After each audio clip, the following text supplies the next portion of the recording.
여러분, 누군가의 비밀이 지켜지는 시간은 얼마나 될까요? 10년? 아니면 그보다 더 긴 시간? 오늘 우리가 함께 파헤칠 길고비치 연쇄살인 사건은 그 질문에서 시작합니다. 시신이 처음 발견된 2010년부터 범인이 잡히기까지 무려 13년. 하지만 수사 결과가 드러난 소름 돋는 진실은 이 남자의 첫 번째 사냥이 지금으로부터 33년 전인 1993년부터 시작이 됐다는 거였어요. 30년이 넘는 시간 동안 뉴욕 맨해튼 5번가의 유능한 건축가로 살면서 동시에 갈대숲 뒤편에서 시신을 유기했던 남자. 그 긴 침묵이 2023년 어느 날 그가 무심코 버린 피자 테두리 한 조각 때문에 깨졌다면 믿어지시나요? 대체 어떻게 이 살인마는 30년 동안 이웃들의 눈을 속이며 평범한 가장의 가면을 쓸 수 있었을까요? 그리고 왜 경찰은 눈앞의 증거를 13년이나 방치했던 걸까요? 오늘 그 지독하고도 정교한 악마의 30년 타임라인을 끝까지 추적해 보겠습니다. 뉴욕 롱아일랜드라고 하면 보통 화려한 해변이나 부촌을 떠올리는 분이 많습니다. 근데 이 섬 남쪽 해안을 길게 가로지르는 오션 파크웨이라는 아주 묘한 도로가 하나 있어요. 낮에 여길 드라이브하면 한쪽으론 대서양 파도가 보이고 도로 양옆으론 사람 키를 훌쩍 넘는 거대한 갈대숲이 끝도 없이 펼쳐져요. 근데 이 갈대들의 정체가 프라그마이트라고 불리는 습지식물인데 이게 3m 넘게 자라거든요. 한국으로 치면 영종도 해안도로 뒷길이나 시아방조제 인근의 아주 외진 갈대밭이랑 느낌이 거의 비슷합니다. 낮에는 드라이브 코스지만 해가 지면 가로등조차 드물어서 오직 파도 소리와 마른 갈대들이 서로 부딪히며 내는 서늘한 소리만 가득 차는 곳이에요. 당시 수사 기록에 따르면 이곳은 매일 수천 대의 차가 오가는 공공도로지만 갈대숲 안으로 단 5m만 들어가도 밖에서는 절대 보이지 않는 완벽한 사각지대였다고 해요. 범인은 바로 이 점을 노렸던 거죠. 2010년 그해 겨울, 이 평온해 보이던 도로가 지난 수십 년간 한 남자가 설계해온 은밀한 공동묘지였다는 사실이 드러나기 시작합니다. 이 모든 발견의 시작은 사실 다른 사건 때문이었어요. 7개월 전인 5월, 인근 오크비치에서 셰넌 길버트라는 여성이 비명을 남기고 실종이 됐거든요. 그녀를 찾기 위해서 서퍼 카운티 경찰 소속의 존 말리아 경관과 그의 파트너인 수색견 블루가 이 황량한 도로변에 투입이 됩니다. 블루는 사체의 냄새를 찾는 카다바 도구로 고도로 훈련된 독일 셰퍼트였죠. 수색 당일인 12월 11일, 날씨가 정말 안 좋았대요. 겨울의 초입이라서 바닷바람은 칼날처럼 날카로웠고 갈대 위로는 옅은 눈까지 쌓여 있었거든요. 말리아 경관은 무작정 수색을 한 게 아니라 FBI의 고속도로 연쇄살인마 유기 패턴 데이터를 철저히 따랐습니다. 살인마들은 시신을 유기할 때 도로변에서 너무 멀리 들어가지 않는다는 통계였죠. 오후 2시 45분경 블루가 갑자기 움직임을 딱 멈춥니다. 훈련된 수색견이 사체의 냄새를 맡았을 때만 보이는 특유의 반응이었어요. 블루가 멈춰선 지점은 도로변에서 정확히 15m 안쪽이었습니다. 말리아 경관은 가시덤불에 옷이 다 찢길 정도로 헤치고 들어갔어요. 그리고 거기서 형태가 일그러진 비바람에 사가버린 거친 질감의 삼배자루 하나를 발견합니다. 자루 안에서 발견된 것은 부패가 심하게 진행된 유골이었어요. 현장 보고서에 적힌 팩트에 따르면 이 사체는 아주 왜소한 체격이었고 인위적으로 묶인 채 유기되어 있었어요. 이것이 훗날 멜리사 바르텔레미로 밝혀진 첫 번째 희생자의 발견 순간이었습니다. 진짜 소름 돋는 건 이제부터예요. 경찰은 첫 번째 시신이 발견된 지점을 중심으로 정밀 수색을 재개합니다. 그리고 딱 이틀 뒤인 12월 13일, 수사팀은 경악을 금치 못해요. 첫 번째 시신이 발견된 곳에서 불과 수백 미터 떨어진 지점에서 똑같은 삼배자루에 쌓인 두 번째 시신이 발견이 되더니 몇 시간 뒤 세 번째, 네 번째 시신이 차례로 모습을 드러냈거든요. 이게 그냥 무작위로 버려진 게 아니었습니다. 현장 감식반이 기록한 데이터를 보면 범인의 아주 기괴한 패턴이 나와요. 내구의 시신은 모두 도로에서 15m에서 20m 사이의 일정한 거리에 유기되어 있었고 시신과 시신 사이의 간격은 각각 약 150m씩 띄워져 있었습니다. 이건 무엇을 의미할까요? 수사 기록은 이렇게 분석을 합니다. 범인이 차를 세우고 트렁크에서 시신을 꺼내 어깨에 메고 들어가서 한 번에 던져놓기에 가장 적당한 거리와 간격이라는 거죠. 이건 우발적인 게 아니라 범인이 이 장소의 지형을 완벽히 꿰뚫고 있었고 마치 도서관의 책을 정리하듯 아주 치밀하고 정교하게 이곳을 자신만의 매장지로 설계했다는 명확한 팩트예요.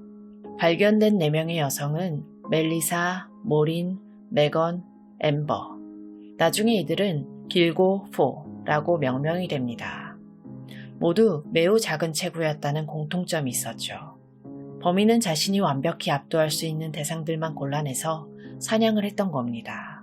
수천 명이 오가는 도로 옆 15m 담장 너머에서 지난 수년간 벌어진 이 정교한 살인극.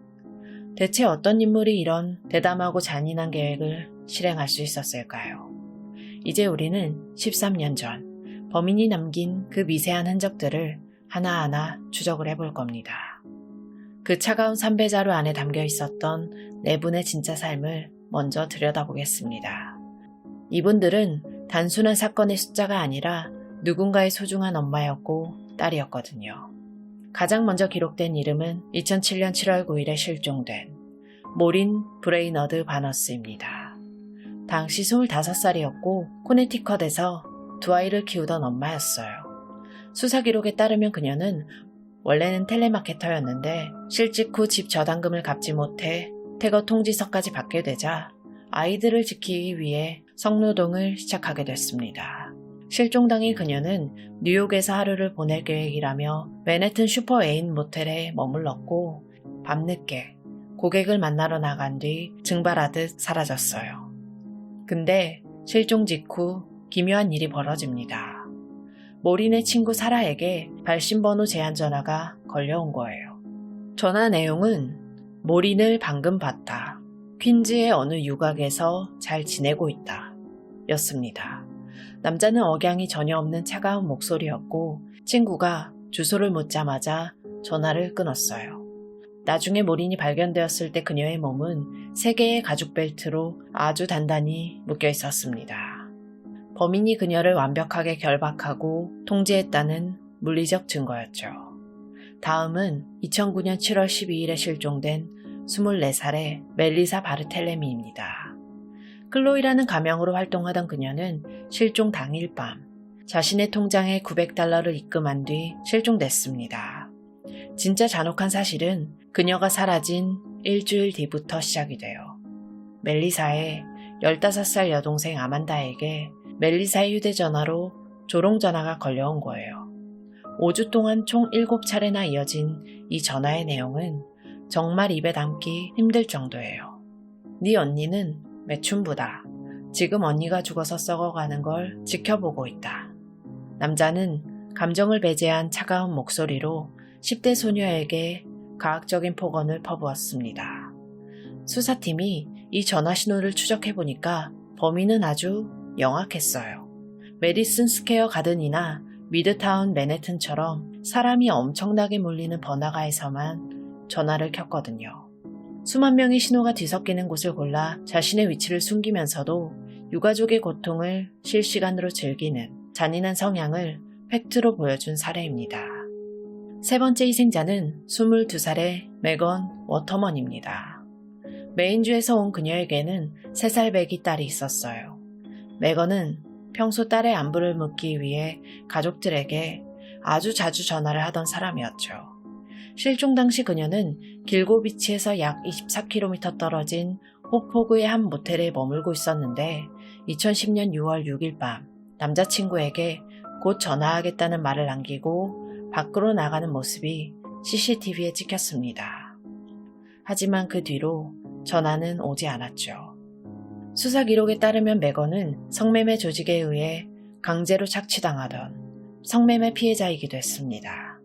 범인은 온라인 사이트인 크레이그 리스트의 익명성 뒤에 숨어서 매건처럼 사회적 보호망 밖에 있는 여성들을 정확히 사냥감으로 지목했어요. 마지막 네 번째, 27살의 앰버린 코스텔로입니다. 2010년 9월 2일, 그녀는 한 낯선 남자로부터 무려 $2,500라는 비정상적인 거액의 제안을 받고 집을 나섰어요. 범인이 그녀를 유인하기 위해 얼마나 치밀하게 미끼를 던졌는지 알 수 있는 대목이죠. 여기에서 수사 역사상 가장 뼈아픈 기록이 나옵니다. 앰버의 룸메이트가 경찰에게 범인의 인상착의를 아주 구체적으로 진술했거든요. 키가 아주 크고 덩치가 거구인 남성이었고 1세대 녹색 쉐보레 아발란체 차량을 봤다. 여러분, 아발란체는 트럭과 SUV가 합쳐진 아주 독특한 외형의 차예요. 특히 1세대 모델은 개체수가 적어서 롱아일랜드 지역 내에 등록 차량만 대조했어도 바로 용의자를 좁힐 수가 있었죠. 하지만 이 결정적인 목격담은 경찰의 서류 더미 속에서 무려 13년 동안이나 방치가 됩니다. 이 팩트는 훗날 유가족들이 공권력에 대해 가장 분노하게 되는 지점이에요. 자, 이제 이 네 분의 공통된 데이터를 한번 모아볼게요. 수사 보고서에 적힌 팩트는 소름 끼칠 정도로 일관적입니다. 모두 키 150cm 내외, 몸무게 45kg 안팎의 매우 왜소한 체구였고 모두 온라인 사이트 크레이그 리스트를 통해서 범인과 접촉을 했으며 모두 거친 삼배 자루에 쌓여 오션파크 웨이변 일정한 간격으로 유기가 됐다는 거죠. 범인은 자신보다 훨씬 작고 연약해서 완벽하게 제압할 수 있는 여성들만을 골랐습니다. 그리고 마치 자신이 이들의 생사 여탈권을 쥐고 있다는 듯 시신을 정교하게 포장해서 공공도로 옆에 진열해 두었죠. 가장 평범한 이웃의 얼굴을 하고 낮에는 건물을 설계하면서 밤에는 이런 잔혹한 사냥을 즐겼던 인물. 이제 우리는 왜 이 명확한 증거들이 13년이나 묻혀야 했는지, 그 뒤에 숨겨진 부패한 권력의 실체를 파헤쳐 볼 겁니다. 이 거대한 비극의 도화선이 된 여성, 24살의 셰넌 길버트의 이야기로 들어가요. 사실 2010년 12월에 발견된 내구의 시신은 원래 이 셰넌을 찾으려고 늪지대를 수색을 하다가 우연히 발견이 된 거였거든요. 2010년 5월 1일 새벽 4시 51분, 셰넌은 롱아일랜드의 아주 폐쇄적인 부촌인 오크비치에서 911에 전화를 겁니다. 2022년에야 세상에 공개된 23분 분량의 녹취록을 들어보면 정말 처참해요. 셰넌은 시종일관, 누군가 나를 죽이려고 한다. 그들이 나를 잡으러 온다. 라고 반복을 하면서 극심한 공포에 질려 있었습니다. 여기서 주목을 해야 할 팩트가 있어요. 셰넌이 도움을 요청하며 도망친 곳은 아무나 들어갈 수 없는 게이트가 있는 폐쇄형 마을이었어요. 그녀는 마을 주민인 거스 콜레티의 집 문을 두드렸고 거스가 문을 열어 911에 신고하는 사이 다시 어둠 속 늪지대로 사라졌죠. 근데 경찰이 이 긴박한 신고를 받고 현장에 도착하기까지는 상당한 시간이 걸렸고 본격적인 수색은 무려 7개월이 지난 뒤에야 시작이 됐습니다. 이 7개월의 공백이 결과적으로 범인에게는 가장 완벽한 증거인멸의 시간이 되었던 겁니다. 당시 셰넌과 마지막까지 함께 있었던 두 남자가 있었어요. 셰넌을 부른 의뢰인 조셉 브루어, 그리고 그녀를 태워다준 운전사 마이클 박이었죠. 수사 기록에 따르면 조셉 브루어는 셰넌이 갑자기 발작하듯 이상 행동을 보여서 당황했다고 진술했고 마이클 박은 집 밖에서 기다리다가 셰넌을 차에 태우려고 했지만 그녀가 거절하고 뛰어갔다 라고 말했습니다. 실제로 이 두 사람은 경찰의 아주 긴 조사를 받았지만 결국 길고비치 연쇄살인 사건과는 직접적인 연관이 없다는 결론이 내려졌어요. 하지만 우리가 놓치지 말아야 할 법의학적 데이터가 있습니다. 2011년 12월 실종 19개월 만에 발견된 셰넌의 유해를 두고 경찰은 사고사라고 발표를 했지만 유명 법의학자 마이클 베이든의 독립부검 결과는 달랐어요. 셰넌의 유해 중 목 부분의 살골에서 골절 흔적이 발견이 된 겁니다. 이건 의학적으로 누군가 목을 졸라 살해했을 때 나타나는 전형적인 흔적이죠. 사고사라는 공식 발표와 정면으로 충돌하는 이 물리적 증거는 지금도 이 사건의 커다란 미스터리로 남아 있습니다. 자, 그러면 왜 수사가 13년이나 걸렸던 걸까요? 여기서 우리는 이 사건의 진정한 빌런이라고 불리는 당시 서퍼 카운티의 경찰청장 제임스 버크를 마주하게 됩니다. 당시 FBI는 이 사건의 심각성을 인지하고 모든 첨단 장비와 인력을 지원하겠다고 제안했어요. 근데 버크 청장은 이 제안을 아주 완강하게 무려 수년 동안 거절했습니다. 이유가 뭐였을까요? 훗날 연방법원 기록으로 밝혀진 진실은 정말 충격적이에요. 제임스 버크는 자신의 경찰차 트렁크에 가학적인 음란물과 성인용품이 든 더플백을 보관하고 있었고 실제로 성노동자들과 부적절한 관계를 맺고 있었습니다.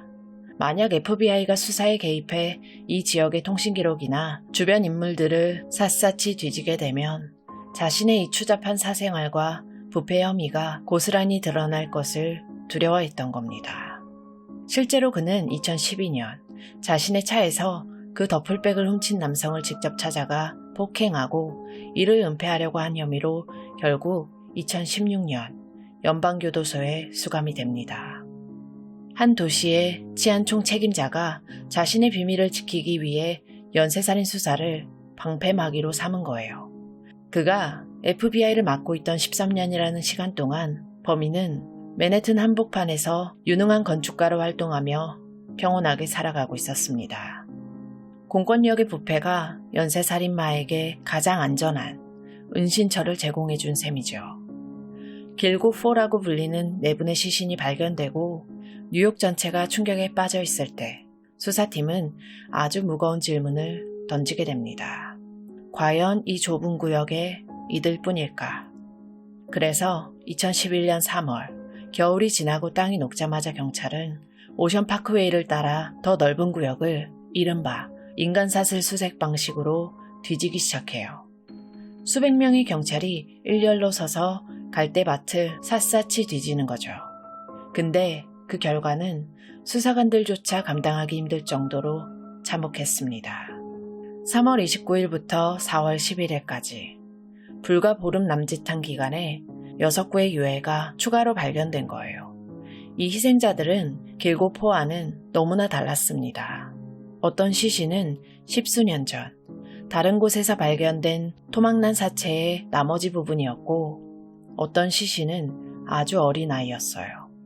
수사 기록에 남겨진 이 데이터들은 이곳이 단순히 한두 해의 범행 장소가 아니라 아주 오래전부터 계획된 거대한 공동묘지였음을 팩트로 증명하고 있었습니다. 여기서 우리는 범인의 수법, 즉 시그니처가 어떻게 변해왔는지 주목해야 돼요. 수사 데이터상 가장 기이하고도 슬픈 연결고리가 바로 제시카 테일러와 발레리 맥 사건이에요. 먼저 2003년에 실종된 20살의 제시카 테일러. 그녀는 실종 직후 길고비치에서 무려 72km나 떨어진 매너빌의 울창한 소나무 숲속에서 몸통만 발견이 됐습니다. 당시 범인은 신원을 숨기기 위해 그녀의 몸에 있던 문신을 날카로운 도구로 아주 잔인하게 도려냈어요. 근데 8년 뒤인 2011년 3월 그녀의 두개골과 손, 팔이 바로 이곳 길고비치의 도로변 덤불에서 발견됩니다. 24살의 발레리 맥 역시 마찬가지였어요. 2000년 매너빌에서 그녀의 몸통 일부가 먼저 발견됐고 무려 11년이 지난 뒤에야 이곳에서 나머지 유해들이 발견됐죠. 수사팀은 여기서 결정적인 팩트를 도출합니다. 초기의 범인은 시신을 훼손해 서로 다른 장소에 유기하는 번거롭고 위험한 방식을 택했지만 시간이 흐르면서 삼배 자루에 싸서 특정 장소에 나열하는 방식으로 수법을 바꿨다는 거예요. 범죄심리 분석관들은 기록했습니다.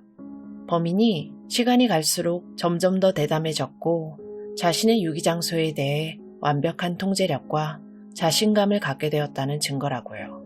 추가 발견된 유해 중에는 무려 27년이라는 세월을 견디고서야 이름을 찾은 분도 있습니다. 바로 카렌 버가타예요. 기록을 거슬러 올라가면 1996년 4월 파이어 아일랜드 해안가에서 쓰레기 자루에 담긴 2다리가 먼저 발견됐어요. 당시 기술로는 누구인지 절대 알 수 없었죠. 근데 15년 뒤인 2011년 4월 이곳 길고 비치 인근 토베이 비치에서 한 여성의 두개골이 발견됩니다. 수사팀은 2022년에야 유전 개보학 기술을 통해서 이 두 유해가 동일인임을 확인했고 2023년 8월에야 그녀의 이름이 카렌 버가타라는 사실을 공식 발표했습니다. 1996년의 다리 조각과 2011년의 두개골. 범인은 이미 90년대 중반부터 롱아일랜드 해안선을 따라서 자신의 잔혹한 흔적을 남기고 있었던 거예요. 마지막으로 우리가 꼭 기억해야 할 희생자가 있습니다. 수사 보고서에 아시아계 신원 미상으로 기록된 인물이에요. 2011년 4월 4일에 발견된 이 유해는 현장을 발칵 뒤집어 놨습니다. 생물학적으로는 남성이지만 발견 당시 여성의 옷을 입고 있었거든요. 수사 기록에 따르면 그는 17세에서 23세 사이에 한족 중국인 계통으로 추정이 되며 사인은 둔기에 의한 타격이었습니다. 특히 가슴 아픈 팩트는 그가 생전에 근골격계 질환을 앓고 있어서 걸음걸이가 매우 불편했을 가능성이 크다는 점이에요. 경찰은 2024년 9월 이 희생자의 신원을 찾기 위해 아주 특별한 결정을 내립니다. 기존의 남성형 몽타주뿐만 아니라 여성의 모습으로 꾸민 새로운 몽타주까지 제작해 배포한 거예요. 누군가에게는 실종된 소중한 아들이자 형제였을 이 청년은 여전히 베일에 쌓인 존재로 남아있습니다. 30년 가까운 세월 동안 갈대밭 속에 이름 없이 누워 있어야 했던 이 희생자의 진실. 이제 우리는 이 거대한 비극의 설계자, 그 진짜 얼굴을 마주해보려고 합니다. 2023년 7월 13일 맨해튼 한복판에서 체포된 59세의 건축가 렉스 휴어먼입니다. 그의 정체가 공개되자마자 미국 사회가 가장 먼저 경악한 건 바로 그의 압도적인 외형이었어요. 수사 기록에 적힌 그의 키는 무려 193cm. 그냥 키가 큰 게 아니라 덩치 자체가 엄청나게 비대해서 이웃들은 그를 볼 때마다 본능적인 위압감을 느꼈다고 해요. 오죽하면 이웃들이 뒤에서 그를 오우거라고 불렀을까요? 동네 주민들의 증언은 일관적입니다. 그는 절대 웃는 법이 없었다. 마당에서 가만히 서서 우리를 내려다볼 때면 등골이 서늘했다. 그는 30년 넘게 이 동네에 살면서도 이웃과 눈을 맞추거나 평범한 대화를 나눈 적이 거의 없었습니다. 철저히 고립된 채 자신의 거대한 덩치 뒤로 본색을 숨기고 살았던 침묵의 포식자였던 거죠. 근데 여러분, 이 기괴한 거구의 남자가 매일 아침 어떤 모습으로 집을 나섰는지 아시면 더 소름 돋으실 거예요. 그는 매일 아침 정해진 시간에 양복을 딱 갖춰 입고 서류 가방을 든 채 롱아일랜드 철도를 타고 맨해튼으로 출퇴근을 했습니다. 그의 사무실은 뉴욕의 심장부라고 불리는 맨해튼 5번가에 있었어요. RHAD라는 자신의 설계 사무소를 운영하면서 아메리칸 항공 같은 대기업이나 가톨릭 단체들의 프로젝트를 맡아온 유능한 건축가였죠. 여기서 주목해야 할 팩트는 그가 단순한 건축가가 아니라 뉴욕시 빌딩 코드 전문가였다는 겁니다. 건물이 얼마나 안전한지, 규정에 어긋난 곳은 없는지를 아주 꼼꼼하게 따지는 사람이었어요. 낮에는 도시의 법규와 안전을 설계하면서 사람들의 생명을 지키는 척하고 밤에는 그 치밀한 두뇌를 사용해 가장 안전하게 시신을 유기할 장소와 방법을 설계했던 겁니다. 사무실 직원들은 그를 까다롭지만 실력 있는 상사로 기억했어요. 그가 가진 법적 지식이 어떻게 수사망을 피하는 도구가 됐을지 생각해보면 정말 끔찍한 일이죠. 이제 그가 아내와 두 아이와 함께 30년 넘게 살아온 메서피쿠아 파크의 집으로 가보겠습니다. 평화롭고 깔끔한 마을인데 유독 휴어먼의 집만은 섬처럼 동떨어져 있었어요. 주변 집들이 정원을 가꿀 때 그의 집은 지붕이 내려앉고 페인트가 다 벗겨진 채 방치되어 있었습니다. 특히 수사관들을 놀라게 한 건 창문들이었어요. 어떤 창문들은 안을 전혀 볼 수 없게 거친 판자로 덧대어져 있었고 집 주변은 빽빽한 수풀이 성처럼 에워싸고 있었죠. 수사관들이 이 집을 급습했을 때 작성한 수색보고서의 내용은 더 기이했습니다. 집안 내부는 수십 년간 버리지 못한 낡은 물건들이 천장까지 쌓여 있는 상태였거든요. 하지만 이 무질서함은 지하실로 내려가는 순간 소름 끼치는 질서로 변합니다. 이웃들은 그가 밤늦게 지하실에서 금속을 가는 듯한 기계 소음을 내거나 마당에서 뭔가를 태우는 연기를 자주 목격했다고 팩트로 증언했어요. 지하실 깊숙한 곳, 수사팀은 두껍고 육중한 철제문으로 굳게 잠긴 공간을 발견합니다. 바로 사람이 걸어서 들어갈 수 있는 크기의 금고였어요. 이 비밀의 방 안에서 발견된 물건들은 가히 충격적이었습니다. 금고 안에는 권총, 소총, 샷건 등 200자루 이상의 총기가 박물관처럼 진열되어 있었어요. 그리고 수사보고서에 따르면 이 금고는 외부와 소리가 완벽히 차단될 정도로 견고하게 설계되어 있었습니다. 휴어먼은 합법적인 총기 면허를 92개나 가지고 있을 정도로 법을 잘 아는 사람이었지만 실제로는 그보다 훨씬 많은 무기를 이 지하실에 숨겨두고 있었어요. 범죄 전문가들은 이 공간이 단순히 총기를 보관하는 곳이 아니라 그가 자신의 과학적인 욕구를 실현하거나 범행을 치밀하게 준비했던 통제구역이었을 가능성이 크다고 보고 있습니다. 낮에는 5번가에서 세련된 전문가로 웃으며 악수를 나누던 남자가 퇴근 후 낡은 집 지하실에 철제 문 안으로 들어가 200자루의 총기 사이에 앉아 무엇을 계획했을까요? 이제 이야기는 현대과학수사가 어떻게 13년의 두꺼운 침묵을 찢어버렸는지 그 경이로운 과정으로 들어갑니다. 범인 렉스는 법규 전문가답게 정말 철저한 사람이었어요. 그는 수사망을 피하려고 무려 15개 이상의 대포폰을 사용했고 이메일 계정도 가짜 신분으로 여러 개를 돌렸었습니다. 근데 여기서 소름 돋는 팩트 하나. 그는 이 전화를 아무 데서나 켜지 않았어요. 범인은 주로 그랜드 센트럴 터미널이나 메디슨 스퀘어 가든처럼 뉴욕에서 유동인구가 가장 많은 곳을 골라 전화를 켰습니다. 수천 명의 휴대전화 신호가 동시에 쏟아지는 기지국을 선택해서 자신의 신호를 그 속에 숨겨버린 거죠. 하지만 2022년 결성된 태스크포스는 포기하지 않았어요. 수천만 건의 과거 로그 기록을 최신 소프트웨어로 대조한 끝에 범인이 전화를 켠 위치와 휴어먼의 사무실 동선, 그리고 그가 퇴근을 위해 기차를 타러 가는 시간이 단 1분의 오차도 없이 일치한다는 사실을 데이터로 찾아냈습니다. 유령인 줄 알았던 범인의 발자국이 디지털 지도 위에 선명하게 그려진 순간이었죠. 하지만 정황 증거만으로는 13년 전의 살인을 단죄할 수 없었습니다. 결정적인 물리적 증거, 즉 DNA가 필요했죠. 수사팀은 렉스 휴어먼의 일상을 밀착 감시하기 시작합니다. 59세의 거구인 건축가는 평소와 다름없이 맨해튼 미드타운 사무실로 출근하고 있었죠. 드디어 2023년 1월 26일 저녁, 결정적인 기회가 찾아옵니다. 잠복 중이던 요원들은 휴어먼이 사무실 근처 쓰레기통에 뭔가 툭 던지고 지나가는 장면을 포착해요. 그건 바로 그가 먹다 남긴 피자 박스였습니다. 요원들은 그가 사라지자마자 쓰레기통으로 달려가 그 박스를 조심스럽게 수거했어요. 그 안에는 그가 먹다 남긴 피자 테두리 조각이 남아있었죠. 서퍼 카운티 범죄수사연구소는 즉시 이 피자 조각에서 타액을 채취해 DNA 분석에 들어갔습니다.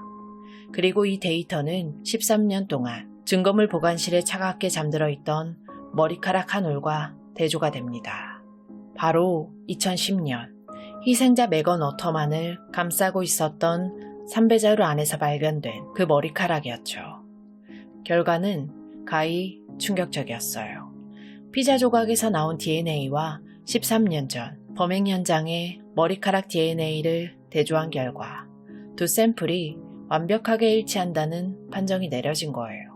검찰이 법정에 제출한 보고서에 따르면 이 DNA가 휴어먼의 것과 일치할 확률은 약 1000만 분의 1이었습니다. 당시 머리카락은 모근이 없는 상태였지만 현대의 미토콘드리아 DNA 분석 기술이 13년의 세월을 뛰어넘어 범인의 정체를 가리킨 거예요. 30년 넘게 완벽한 범죄를 꿈꿨던 건축가의 치밀함이 퇴근길에 무심코 버린 피자 한 조각에 묻은 미세한 생물학적 흔적 하나로 무너져 내린 겁니다. 13년 전 삼배 자루 속에 머리카락을 남긴 그 남자가 바로 렉스 휴어먼이라는 사실이 과학적으로 확정된 순간이었어요. 근데 수사 과정에서 기괴한 증거가 하나 더 발견돼요. 희생자 3명의 시신 근처에서 휴어먼의 것이 아닌 여성의 머리카락들이 추가로 발견된 거예요. DNA 분석 결과 이 머리카락들의 주인은 놀랍게도 휴어먼의 아내인 에이사 엘러럽으로 밝혀졌습니다.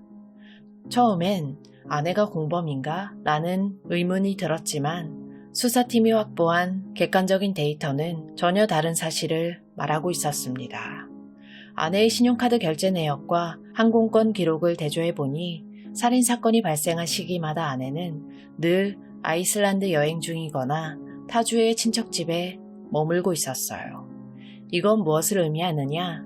렉스 휴어먼이 가족이 집을 비운 틈을 타 가장 안전해야 할 자신의 집을 범행 장소로 활용했다는 증거입니다. 거실 소파나 담요에 묻어있던 아내의 머리카락이 범행 과정에서 시신이나 삼배 자루에 옮겨 붙은 것이었죠. 이걸 법의학적으로 2차 전이라고 합니다. 아내의 머리카락은 그녀의 공범 여부를 의심케 한 게 아니라 오히려 남편이 얼마나 대담하게 가족의 공간을 범죄의 현장으로 오염시켰는지를 증명하는 가장 뼈아픈 증거가 됐습니다. 가장 평범한 가장의 가면 뒤에 숨겨져 있던 이 잔혹한 진실이 이제 법정의 차가운 기록으로 변환되고 있습니다. 2023년 렉스 휴어먼이 처음 체포됐을 때만 해도 수사팀은 이 비극이 2000년대 중반부터 시작이 된 줄 알았습니다. 근데 수사가 진행될수록 우리가 마주한 진실은 훨씬 더 깊고 어두운 90년대 초반으로 거슬러 올라갔어요. 2024년 6월 6일 서퍼 카운티 법정에서 충격적인 추가 기소 내용이 발표됩니다. 바로 1993년에 살해된 산드라 코스티아 사건이었죠. 트리니다드 토바고 출신의 28살 여성이었던 산드라는 1993년 11월 노스의 숲속에서 발견됐습니다. 발견 당시 그녀의 시신은 예리한 도구에 의해 잔혹하게 훼손되어 있었는데 30여 년이 지난 뒤 시신에서 발견된 남성의 머리카락 DNA가 렉스 휴어먼의 것과 일치한다는 판정이 내려진 겁니다. 이 기소는 엄청난 의미를 가집니다. 휴어먼의 살인이 이전에 알려진 것보다 훨씬 이른 90년대 초반부터 시작됐다는 증거거든요. 그는 길고비치라는 특정 구역을 넘어서 이미 30년 전부터 롱아일랜드 전역을 자신의 사냥터로 삼아왔던 겁니다. 2024년 12월에 추가 기소된 발레리 맥 사건까지 포함하면 이제 그가 직면한 살인 혐의는 총 7건에 달합니다. 30년 넘게 평범한 가장의 가면을 쓰고 우리 곁에 살았던 포식자의 진짜 타임라인이 데이터로 증명된 순간이었죠. 근데 이 사건을 조사하다 보면 정말 기이하고도 가슴 아픈 팩트를 하나 더 마주하게 됩니다. 바로 피치스라고 불렸던 타냐 잭슨과 그녀의 딸 타티아나의 이야기예요. 오랫동안 이들도 렉스 휴어먼의 희생자로 분류되어 있었죠. 하지만 2025년 4월 유전개보학 수사를 통해서 이들의 신원이 확인되면서 수사는 전혀 다른 반전을 맞이합니다. 2025년 12월 경찰은 타티아나의 친부인 앤드루 다이크스를 살인 혐의로 전격 체포했어요. 이게 무엇을 의미할까요? 길고비치 인근의 습지대가 단 한 명의 살인마가 만든 매장지가 아니라 사회적 보호망에서 소외된 이들이 유기되던 이른바 치외법권의 유기장이었다는 사실입니다. 서로 다른 살인마에 의해 버려진 유해들이 한 장소에서 뒤섞여 있었다는 이 팩트는 당시 수사팀이 왜 그토록 프로파일링에 혼란을 겪었는지를 객관적으로 설명해 줍니다. 여러 명의 악마가 이 고립된 갈대밭을 공유하고 있었다는 사실. 이보다 더 비극적인 기록이 또 있을까요? 이제 오늘 이야기를 마무리하려고 합니다. 13년의 침묵, 아니 30년의 악몽을 뚫고 나온 진실들. 2026년 현재까지도 렉스 휴어먼은 법정에서 무표정한 얼굴로 모든 혐의를 부인하고 있습니다. 하지만 그가 버린 피자 조각, 삼배 자루 속의 머리카락, 그리고 그의 하드디스크에 남겨진 1만 건의 과학적인 검색 기록들은 단 하나의 진실을 가리키고 있습니다. 하지만 여러분, 우리가 잊지 말아야 할 팩트가 아직 남아있어요. 여전히 이름조차 찾지 못한 아시아계 청년, 그리고 목뼈의 골절이라는 물리적 증거에도 불구하고 여전히 사고사로 분류되어 있는 셰넌 길버트. 수사 기록의 마지막 페이지에는 이런 질문이 남겨져 있는 것 같아요. 만약 2010년 9월 앰버 코스텔로의 룸메이트가 진술했던 1세대 녹색 쉐보레 아발란체의 기록을 경찰이 즉시 대조했더라면 어땠을까요? 시스템의 부패와 공권력의 태만이 없었더라면 우리는 더 많은 생명을 지킬 수 있지 않았을까요?